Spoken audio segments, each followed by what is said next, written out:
for our message this morning to all of us as God's children. I wanted to talk a little bit about what will be happening when we worship next Sunday on October 4th. I have with me one of my favorite pictures. It's actually printed on a postcard, but a larger framed version is in my office. You'll probably see this picture up on the screen as I'm sharing this message. It is entitled The Last Supper. And what I love about this picture, this painting, are a whole host of things. I love the fact that there are so many people around the table, each of them, men and women and children, all gathered.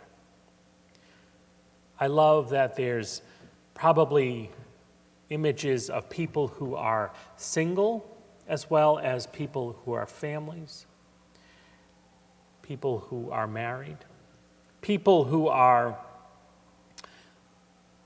together. I love this painting because it shows so many different people. And it makes me think that while the picture is about the story of the Last Supper and a group of people which included the 12 disciples, and probably even more, it's a reminder of this important meal to you and to me. We call it communion. And this important meal as Christians, as followers of Jesus, is something that we here in our tradition at Bethany, in our church, celebrate once a month.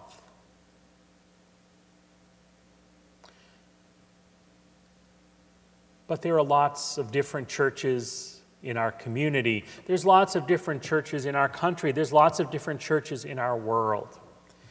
And all of them celebrate communion too. Now, this is one of many different paintings of the Last Supper when Jesus met with his disciples in the upper room and shared that special meal with them and talked about the bread and the cup being like his body and blood being sacrificed for us, talking about the love of God and caring for us and feeding us. Next Sunday, when we celebrate communion, we're also going to celebrate and think about the fact that the whole world of Christian churches celebrate communion.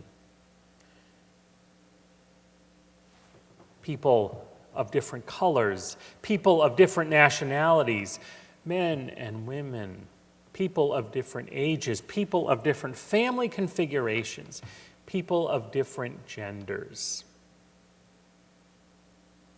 People all together. People in all the beautiful diversity that God made them, all coming together to share in a common meal. And along with that meal, because it happens all over the world, the way people take communion might look different. The kind of bread they use might be different.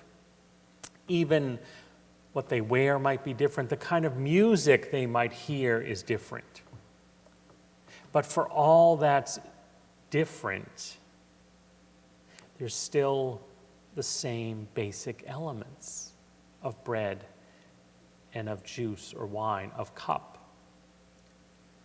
So as we think about communion next week and getting ready for it and thinking about how communion is something that is a part of all sorts of Christian traditions and something very central to who we are, I hope we can find a way to celebrate and think about the great diversity that happens of all of God's creation during communion and all the different things and ways that people come to the table. So maybe you and I can help to celebrate that. When we come to worship next week, we can listen for what might be different styles of music from different traditions or different countries.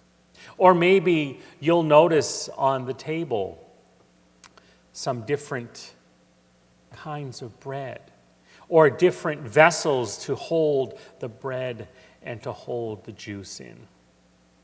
And maybe if you can't be here with us in church next week, you can also celebrate World Communion Sunday with us.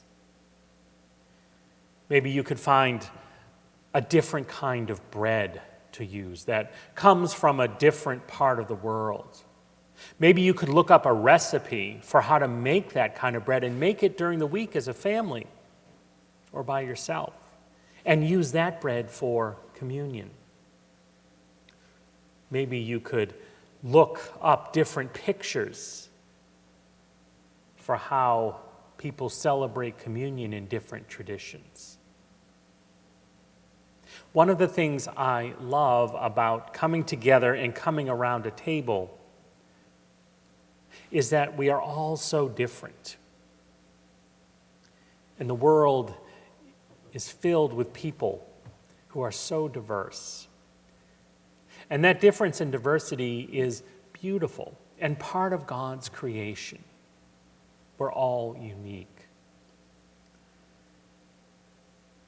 But then we have this one thing in common as Christians and people of faith. This one table that we get to come to remember how much God loved us. So when we get together next week and have worship together, and when we come to celebrate at the table, wherever you are at your table, or whether you're here around this table, come as you are and know that you're loved. Come and know that you are blessed. And think about how all people who are followers of Jesus each come to the table in their own special ways.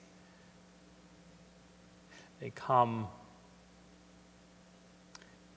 and they all know that they are loved and blessed as well.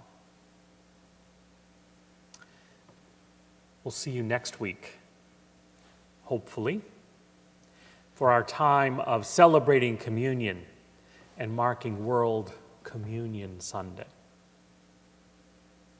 Amen.